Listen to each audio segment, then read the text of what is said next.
بجد انا مش مصدقه النتيجه اللي وصلت لها. في اخر الفيديو هتشوفوها لعيون البوتاجاز، انا فعليا ما كنتش مصدقه. يلا بينا نشوف ايه اللي حصل وازاي انا جربت النشادر والكركديه.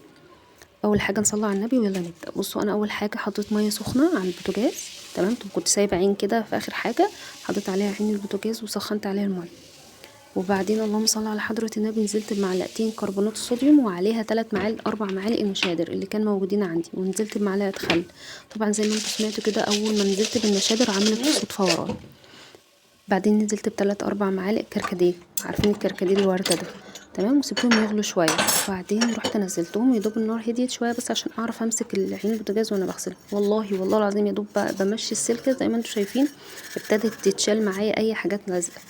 بس هي الحاجات البوع القديمه هي اللي كانت عايزه دعك شويه عشان ابقى معاكم بصريحه وبامانه. لكن اول ما حطيت مشيت السلك على طول كده هتشوفي هتلاقي الحاجات الوسخه او الزيوت او الدهون اللي كانت على العين بتتشال. بس خلي بالك عشان الميه كانت سخنه بصراحه وانا مرضتش استنى.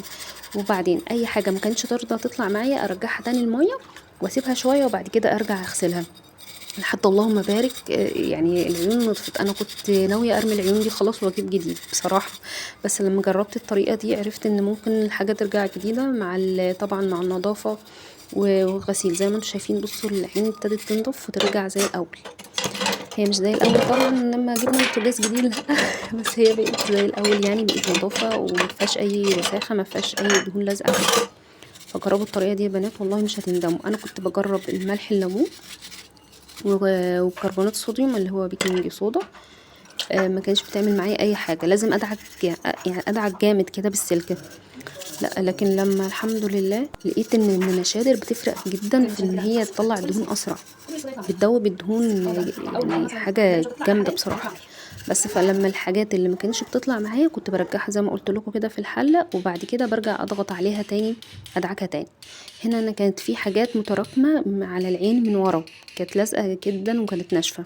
فبقيت اجيب المعلقه زي ما انتوا شايفين كده واخبط عليها خبطتين الاقيها وقعت. فاهميني؟ زي ما انتوا كده شايفين قدامكم يعني. لا يعني انا كنت الاول لازم اعملها بالسكينه ومش عارفه ايه. انا عارفه ان انت هتقولي انت ليه طولت على البوتاجاز كده مش عارفه ايه. بس فعليا الفتره اللي فاتت انا كنت مضغوطه عشان كان معايا وعيالي في المدرسه وفي امتحانات وفي مذاكره، وكان معايا بيبي صغير لسه فاطمه قريب، فكانت الدنيا ضغط عليا فما كنتش بلحق ان انا اغسل عيون البوتاجاز.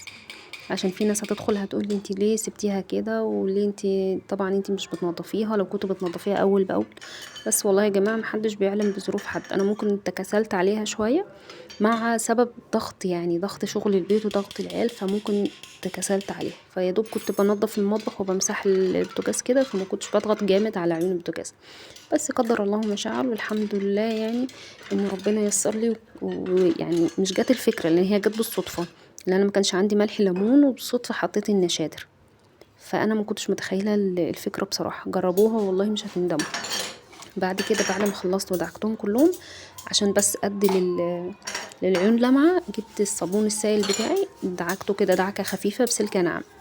ماشي، بس عشان تديكي لمعه او ممكن تحطي معاها كمان شويه خل عشان تفرق معاكي في لون في لون العيون. لان لما بتيجي تغسلي العيون بتبقى تحس ان هي بهتانه مش بتلمع، فانا الصابون والخل بيخليها ايه تلمع شويه.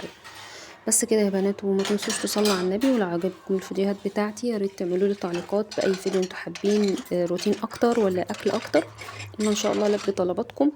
ويسعدني جدا ان انتوا تشرفوا على قناتي وبشكر كل اللي انضموا وبشكر كل اللي بيدعموني وبشكر كل بجد اللي بيقولوا كلمه حلوه في حقي. ربنا يبارك فيكم يا رب ويبارك لي فيكم ويصلح لنا حالنا وحالكم باذن الله.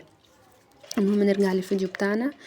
طبعا انا بعد ما خلصت عيون البوتاجاز مش هحطهم كده لا رحت اغسل البوتاجاز بتاعي.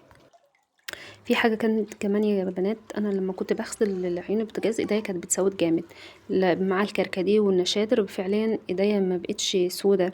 تمام، لكن لو انتي لابسه جوانتي طبيعي مش هتغير اللون، لكن لو انتي مش لابسه جوانتي الايدين بتسود مكان غسل المواعين. فعليا الكركديه والنشادر خلى ايديا ناعمه وما كانش فيه السواد اللي بيحصل بعد ما تغسلي عيون البوتاجاز.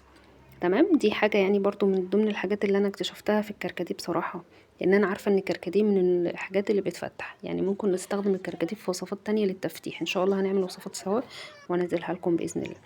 هنا طبعا انا كنت بغسل البوتاجاز قدامكم اهو، عشان لما اجي احط عيون البوتاجاز تبقى الدنيا نظيفه. والحمد لله هو ما كانش موسخ اول، لان انا زي ما قلت لكم انا باول باول كنت بعمله، يعني هو كنت بمسحه كده على طول، لكن ما كنتش بمسك عيون البوتاجاز واغسلها زي ما انتم عارفين يعني.